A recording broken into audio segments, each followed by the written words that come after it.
Talle besoekers by vandag se kerkediens hier sê hulle glo Geloftedag en Versoeningsdag kan en moet saam gevier word.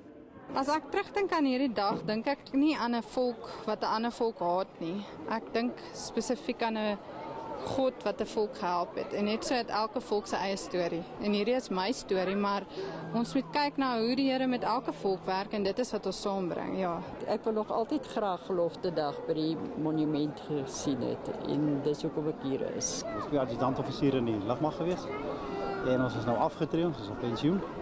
En ons woon hierdie geleenthede altyd by. Ek dink tog dit is baie betrekking op wat vandag met ons nog gebeur en die rigting waartoe ons gaan. Ek dink God bly altyd ons leier en ons moet dit so kan raak sien ook. 'n Groep jeugleiers het toe nes die voortrekkers van oud skouer aan die wiel gesit en 'n wa gebou.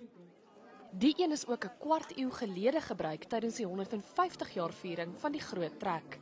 En in hierdie afgelope 25 jaar het daardie einste wa wat die kykers nou vandag hier gesien het, verouder en veredel soos goeie KWV.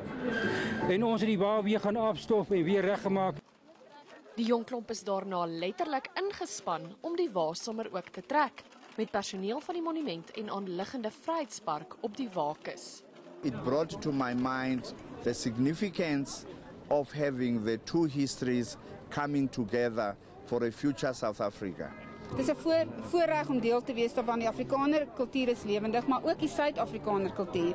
En daarom is dit vir my 'n voorreg om vandag saam met Dr. Guma op die Ossewa te kon ry. Ek dink dit was ons albei se eerste rit.